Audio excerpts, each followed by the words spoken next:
Hello friends, good morning all of you.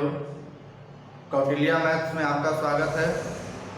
आज मैं आप लोग को मेंसुरेशन यानी क्षेत्रमिति में सर्किल से रिलेटेड क्वेश्चन बताऊंगा और उसका कुछ इम्पोर्टेंट टिप्स भी आपको बताऊंगा। ठीक है, तो इससे पहले कि हमारा चैनल को सब्सक्राइब करना ना भूलें और हो सके तो बेल आइकन को भी प्रेस करें और उसको लाइक भी कर दें। क्योंकि हमारा वीडियो पूरा अंत तक देखिएगा, आज के चैप्टर में बहुत ही मज़ा आने वाला है। ठीक है, तो देखिए सर्किल यानी कि वृत्त। तो वृत्त देखिए, ये है आपका वृत्त। वृत्त यानी कि जो चारों तरफ से घिरा हुआ हो। ठीक है, ये इसका सेंटर कहलाएगा, यानी कि इसको केंद्र कहते हैं। इसको क्या कहेंगे? केंद्र। और केंद्र से ये जो लाइनिंग किया हुआ है, ये बाउंड्री जो खिंचा हुआ है, उसको हम कहते हैं परिधि। उसको क्या कहते हैं? परिधि। तो केंद्र से परिधि तक का जो डिस्टेंस होता है, केंद्र से परिधि तक का जो डिस्टेंस होता है, उसको हम त्रिज्या कहते हैं। उसको क्या कहते हैं? त्रिज्या। त्रिज्या को हम स्मॉल आर से या कैपिटल आर से भी दर्शा सकते हैं। अब देखिए, अगर यही सेंटर से इस ओर अगर मान लीजिए खींच दिया जाए, ये मिला दिया जाए एक छोर से दूसरे छोर, तो ये क्या हो जाएगा? ये पूरा ए बी, ये सेंटर ओ है। देखिए ओ बी और ओ ए, ओ बी और ओ ए यह वृत्त की त्रिज्या है।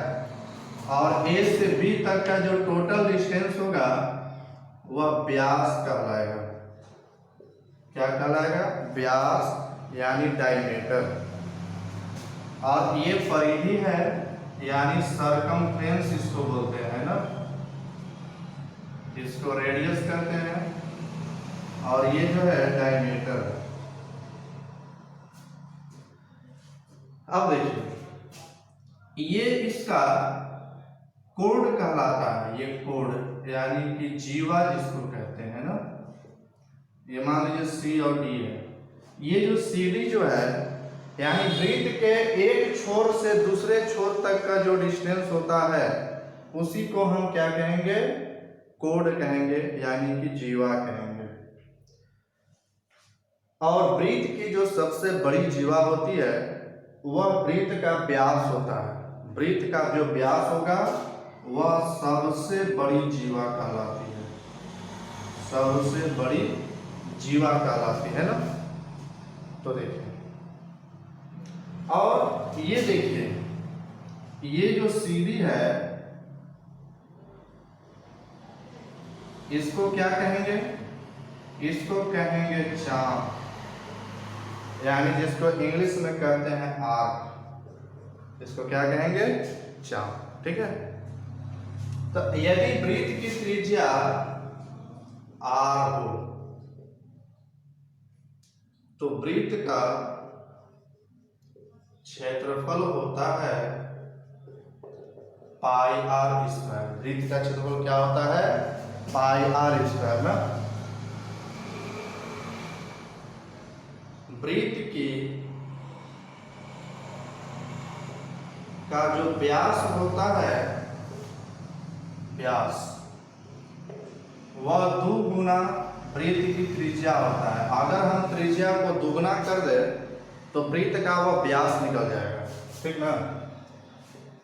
और वृत्त का परिधि जो होता है वह 2 पाई आर होता है। अब जैसे कोई भी अगर पहिया है, तो पहिया जो है एक चक्कर लगाने में कितना डिस्टेंस तय करेगी, कितना दूरी तय करेगी। अगर ये फाइंड करना हो कि एक पहिया द्वारा एक चक्कर में तय की गई दूरी निकालना हो, तो पहिया द्वारा जो यानी कि परिधि की लंबाई होगा पहिए की, वही उसका एक चक्कर में तय की गई दूरी होगा। यानी कि वृत्ताकार पहिया का परिधि की जो लंबाई होगी वह एक चक्कर में तय की गई दूरी की लंबाई होगी। ठीक है, अब देखिए यहां तक तो किसी को कोई दिक्कत नहीं होगा, समझ गए।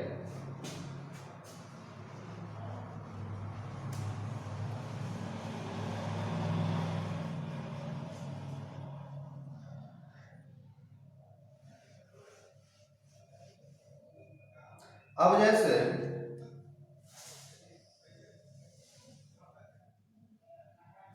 मान लीजिए कि ये सेंटर है और सेंटर से ये एक थीटा कोण पर कोई कोण बन रहा है और इसको हम कहेंगे ओ ए बी। ये ओ ए बी ओ, इसको हम त्रिज्यखंड कहेंगे। इसको क्या कहेंगे? लघु त्रिज्यखंड।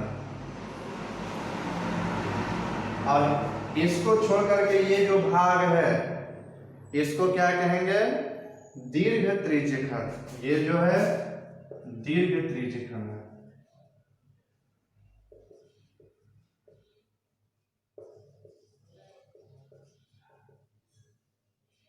इसको दीर्घ त्रिज्यखंड कहेंगे। ठीक है, अब यदि त्रिज्यखंड का क्षेत्रफल निकालना होगा तो देखिए त्रिज्यखंड का क्षेत्रफल बराबर होता है थीटा बटे 360 degree into pi r square. Theta बटे 360 degree into pi r square ना। अब जैसे एक चाप की लंबाई ये निकालना होगा कि ये चाप की लंबाई क्या है। ये चाप, इसको हम एल से इंडिकेट करते हैं ना। तो चाप ए बी, ये इसको चाप इस तरह से इंडिकेट करते हैं चाप को की लंबाई अगर निकालना होगा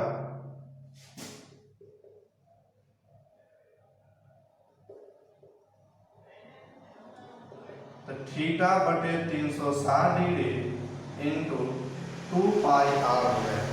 ठीक है, थीटा बटे 360 डिग्री इंटू 2 पाई आर। अब जैसे यहां से इसको मिला दिए, एक जीवा को मिला दिए, ए से बी को मिला दिए तो ए बी क्या हो गया? जीवा हो गया ना। तो अब देखिए, अब जीवा से ये जो भाग बना इसको क्या कहेंगे?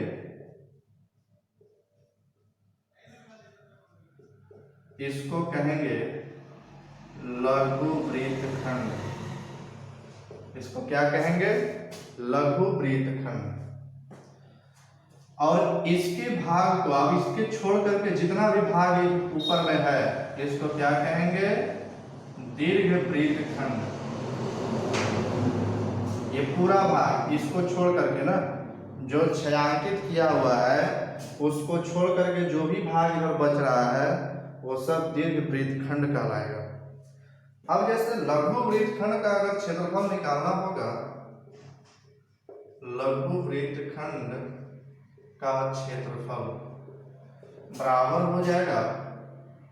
देखिए लघु वृत्तखंड का क्षेत्रफल कैसे निकालेंगे? तो अगर त्रिज्यखंड ओ ए बी का क्षेत्रफल, त्रिज्यखंड ओ ए बी का क्षेत्रफल में से त्रिभुज ओ ए बी का क्षेत्रफल अगर घटा देंगे तो इसका एरिया निकल जाएगा, लघु वृत्तखंड का एरिया निकल जाएगा ना। त्रिज्यखंड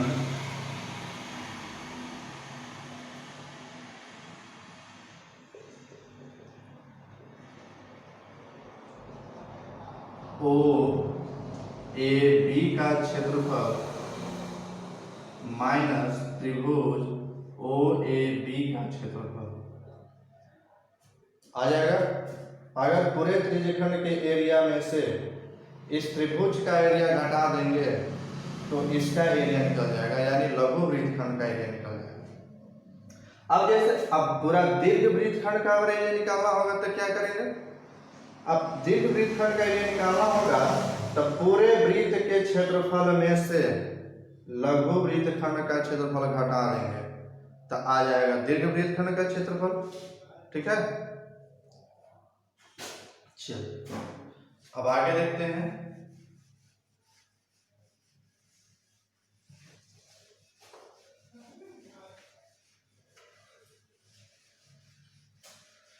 चलिए एक बहुत ही इंपॉर्टेंट ट्रिक बता रहे हैं जिसे आप लोग ध्यान से समझिएगा। अब जैसे कोई दो वृत्त है, इसकी त्रिज्या r1 है और इसकी त्रिज्या r2 है, यानी इसके त्रिज्या का अनुपात अगर दे देगा r1:r2, तो देखिए अगर इसका व्यास का अनुपात दे दिएगा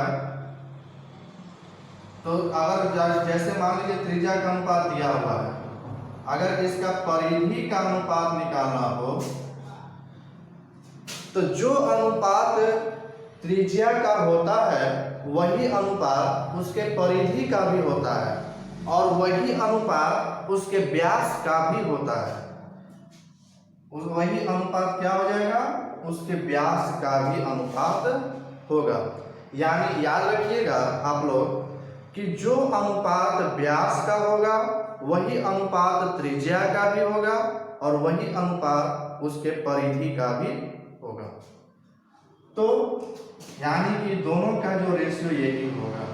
ठीक है, याद रखिएगा कॉन्सेप्ट में, बहुत ही इंपॉर्टेंट कॉन्सेप्ट है कि जो अनुपात वृत्त की त्रिज्या का होता है वही अनुपात उसके परिधि का भी होता है, वही अनुपात उसके व्यास का भी होता है। समझ गए। अब जैसे इसका एरिया यानी कि क्षेत्रफल का अनुपात अगर निकालना होगा तो क्षेत्रफल का अनुपात जो होगा इसके त्रिज्या के अनुपात के वर्ग के बराबर होगा। समझ गए, यानी इसके त्रिज्या के वर्गों का अनुपात, इसका डायरेक्ट वर्ग कर देंगे तो इसका क्षेत्रफल का अनुपात निकल जाएगा। समझ गए, समझ रहे हैं इसको। अब जैसे समझिए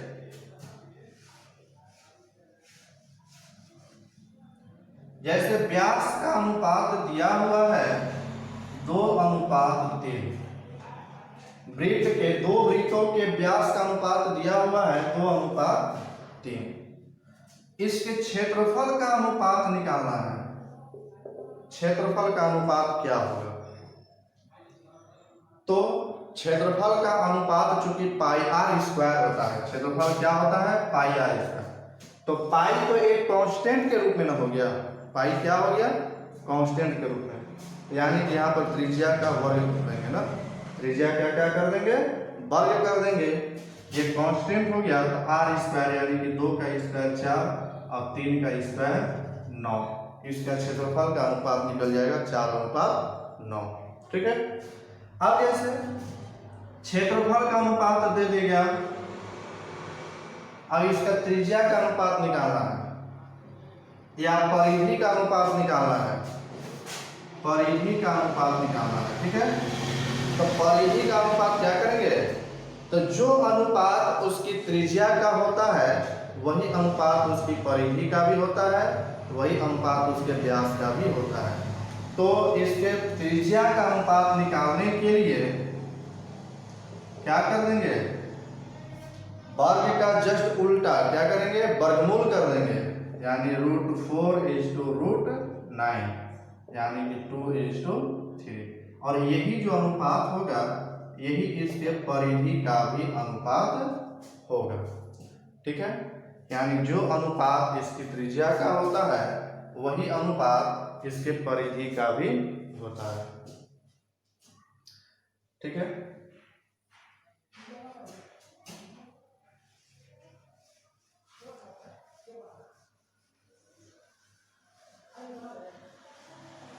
अब जैसे मान लीजिए क्वेश्चन दे देगा कि यदि किसी वृत्त की त्रिज्या में 25% की वृद्धि कर दिया जाए तो उसके क्षेत्रफल पर क्या प्रभाव पड़ेगा, यानी उसका क्षेत्रफल में कितना प्रतिशत की वृद्धि हो जाएगी। क्वेश्चन है, एक याद रखिएगा, इसके लिए बहुत ही इंपॉर्टेंट ट्रिक है एबी फार्मूला ना। एबी फार्मूला क्या कहता है, A plus B plus A B by 100, यही है ना। एबी फार्मूला जो है यही है कि A plus B plus A B by 100। AB formula में अगर कोई भी व्यंजक को वृद्धि से इंडिकेट किया जाए, वृद्धि कह दिया जाए, तो वृद्धि का मतलब होता है यानी कि बढ़ोतरी होना, यानी उसको हम प्लस से इंडिकेट करेंगे ना। वृद्धि को क्या से इंडिकेट करेंगे, प्लस से, और कमी को क्या से इंडिकेट करेंगे, माइनस से।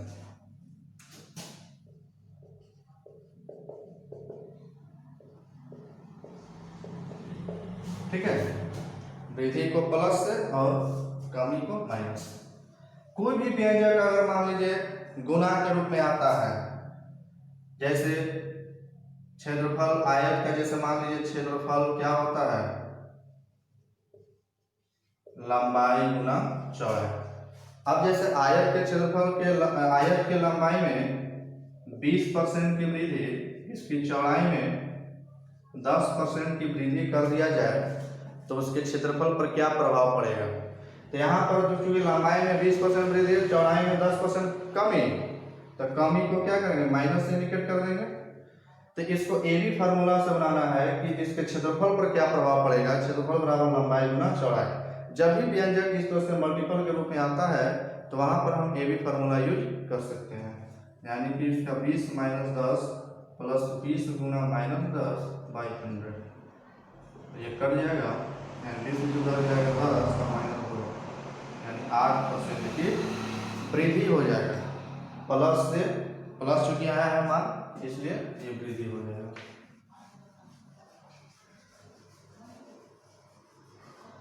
अब जैसे क्वेश्चन कहेगा कि यदि वृत्त की त्रिज्या में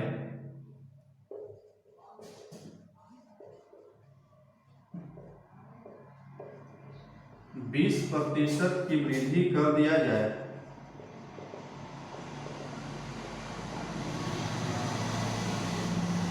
तो इसके क्षेत्रफल पर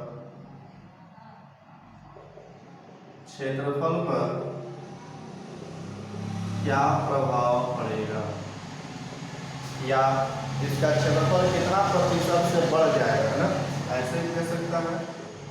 तो देखिए, चूंकि वृत्त का क्षेत्रफल क्या होता है, पाई आर स्क्वायर, पाई तो कांस्टेंट है, आर स्क्वायर को लिख सकते हैं आर गुना आर, तो दोनों आर पर ना 20% बढ़ेगा, इस पर भी 20% और इस पर भी 20% बढ़ेगा। तो इसको एबी फार्मूला से बना देंगे, 20 प्लस 20 गुना 20 बाई 100, ठीक है, यानी 40 और प्लस 4 44% की क्या होगा, वृद्धि हो जाएगा। क्योंकि वैल्यू प्लस में आया है, इसका मतलब कि वृद्धि होगा ना, वैल्यू प्लस में आया है, इसका मतलब कि वृद्धि होगा। समझ गए। तो इस तरह से क्वेश्चन पूछता है एग्जाम में। देखिए अगला क्वेश्चन देखते हैं।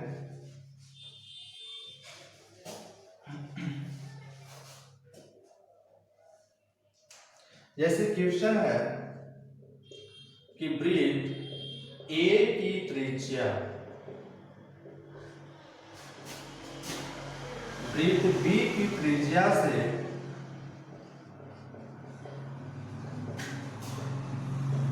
2 गुनी है। देखिए क्वेश्चन दिया हुआ है, वृत्त ए की त्रिज्या वृत्त बी की त्रिज्या से दुगनी है तथा वृत्त बी की त्रिज्या वृत्त सी की त्रिज्या से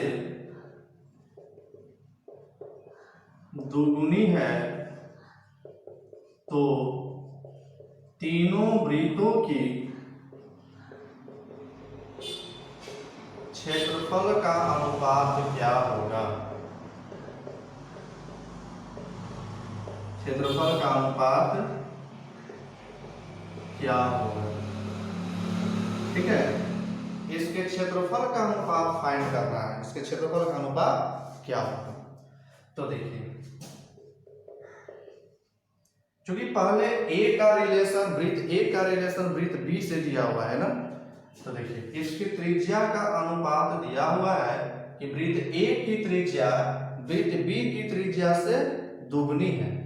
तो देखिए वृत्त ए की त्रिज्या बी से दुगनी है, तो बी को मान लीजिए 1, तो ई हो जाएगा 2, क्योंकि वृत्त ए की त्रिज्या वृत्त बी की त्रिज्या से दुगनी है। अगर बी की त्रिज्या 1, तो ए की त्रिज्या क्या होगा? 1 का दुगना 2 हो जाएगा ना। अब बी की त्रिज्या सी से दुगनी है, वृत्त बी की त्रिज्या सी से दुगनी है, तो सी का 1 अब तो बी का 2। समझ गए? अलग अलग ए का बी से फिर बी का सी से रिलेशन दिया हुआ है कि ए की त्रिज्या बी से दुगनी है, फिर बी की त्रिज्या सी से दुगनी है। ठीक है, तो जिससे दुगनी कहेगा उसको 1 मानिए, ताकि आसानी से बन जाएगा ना। आप देखिए इसको चूंकि एक साथ निकालिए, एक साथ ए बी और सी का त्रिज्या क्या होगा। रेशियो को बैलेंस करने के लिए हम रेशियो प्रोपोर्शन में बताए हैं, चूंकि वह वीडियो एक बार अवश्य देख लीजिएगा, उसको बैलेंस करना हम बताए हैं रेशियो प्रोपोर्शन में ना। तो देखिए कैसे बैलेंस किया जाता है, चूंकि यहाँ भी बी यहाँ भी बी, तो दोनों जगह b का वैल्यू समान होना चाहिए ना। तो दोनों जगह b का वैल्यू हम समान करेंगे। अगर इसमें 2 से गुना कर देंगे तो ये इसके बराबर नहीं हो जाएगा? 2 एकम 2 और 2 दूनी 4, तो दोनों जगह b का वैल्यू समान हो गया ना। इसमें गुना करना कोई जरूरी नहीं है, जब डायरेक्ट आ जाता है इसमें 2 से गुना करने से, तो इसमें कोई जरूरी नहीं है कि इसमें गुना करें। 1 से गुना कीजिएगा तो वही चीज आएगा, 1 2 2 1 एकम 1। तो यानी कि ए की त्रिज्या 4, तो बी की त्रिज्या 2 होगा, तो सी की त्रिज्या 1 होगा। ये देखिए त्रिज्या का अनुपात है ना। देखिए ए की त्रिज्या बी से दुगना है, बी का 2 है, तो इसका 2 का दुगना 4 हो जाएगा। अब बी की त्रिज्या सी से दुगना है ना, 1 का दुगना 2 हो जाएगा। ठीक है, अब इसके क्षेत्रफल का अनुपात निकालना है। तो क्षेत्रफल का अनुपात निकालने के लिए अभी भी बताए थे कि डायरेक्ट उसके त्रिज्या के अनुपात का वर्ग कर देंगे, सभी का वर्ग कर देंगे, यानी 4 का स्क्वायर, 2 का स्क्वायर, 1 का स्क्वायर, 4 का स्क्वायर 16, 2 का स्क्वायर 4, 1 का स्क्वायर 1, यही आंसर हो जाएगा। ठीक है,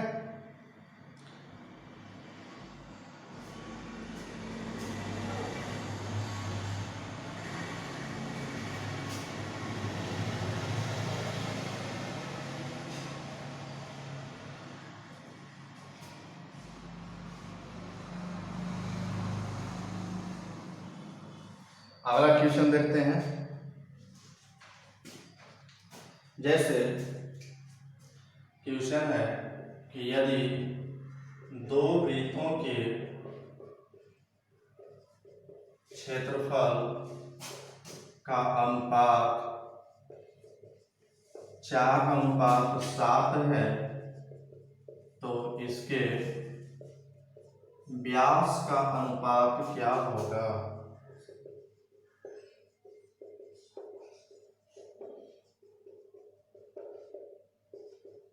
ये भी बहुत ही इंपॉर्टेंट क्वेश्चन है, इस तरह का क्वेश्चन पूछा है कई बार। ठीक है, तो देखिए इसके एरिया का रेशियो दिया हुआ है 4:7। तो जिस प्रकार त्रिज्या से हम क्षेत्रफल निकालने के लिए त्रिज्या का वर्ग करते हैं, तो उसी प्रकार क्षेत्रफल से त्रिज्या निकालने के लिए उसका वर्ग के उल्टा वर्गमूल कर देंगे ना, वर्गमूल कर देंगे। तो इसका त्रिज्या का जो अनुपात होगा, त्रिज्या से ही ना व्यास निकलता है, तो त्रिज्या का अनुपात पहले निकालेंगे, √4 और √7, यानी 2:√7। अब इसके व्यास का अनुपात क्या होगा? तो अभी जस्ट बताए थे इसमें कि जो अनुपात त्रिज्या का होता है वही अनुपात उसके व्यास का भी होता है, वही अनुपात उसके परिधि का भी होता है, तो इसका यही अनुपात आंसर हो जाएगा। या उसके ऊपर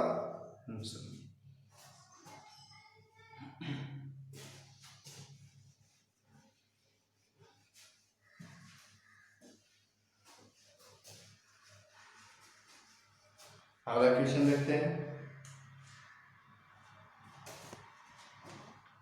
अब जैसे मान लीजिए कि दो सकेंद्रीय वृत्त है। सकेंद्रीय वृत्त, सकेंद्रीय वृत्त किसको कहते हैं? जिसका एक ही केंद्र हो। ऐसा दो वृत्त जिसका एक ही केंद्र हो उसी को हम सकेंद्रीय वृत्त कहेंगे।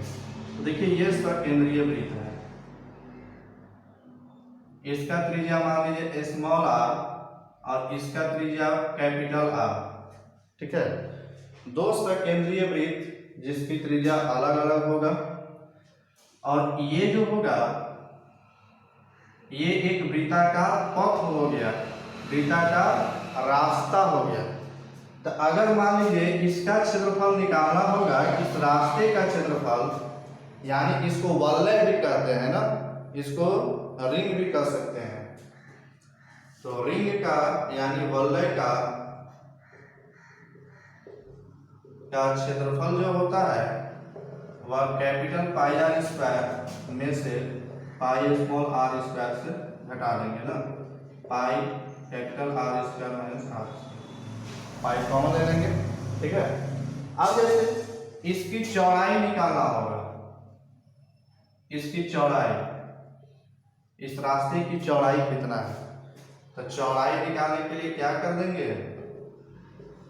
रास्ते की चौड़ाई कैपिटल आर में से स्मॉल आर घटा देंगे तो नहीं आ जाएगा, कैपिटल त्रिज्या में से यानी बड़े वृत्त की त्रिज्या में से छोटे वृत्त की त्रिज्या को घटा देंगे तो इसकी चौड़ाई निकल जाएगा। ठीक है,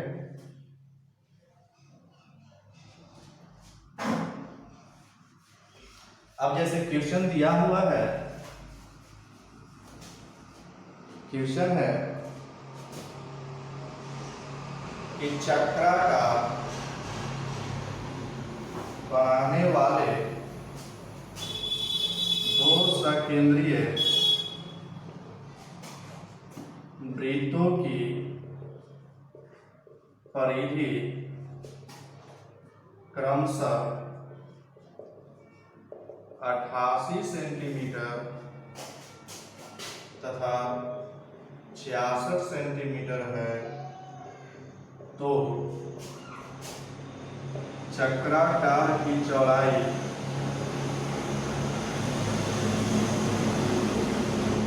क्या होगी।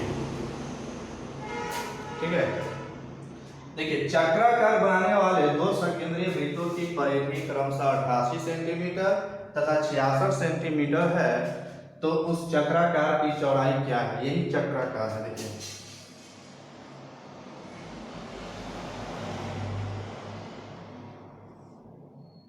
बस इसी की चौड़ाई निकालना है, इसको कैपिटल आर मान लीजिए, इसको स्मॉल आर मान लीजिए, इसकी चौड़ाई निकालना है ना। ठीक है, तो देखिए चूंकि चौड़ाई निकालने के लिए, इसकी चौड़ाई निकालने के लिए capital r minus small r करना होगा, यही ना करना होगा, इसी का मान निकालना होगा। तो अगर कैपिटल आर में से स्मॉल आर अगर घटा देंगे तो इस चक्राकार की चौड़ाई निकल जाएगा।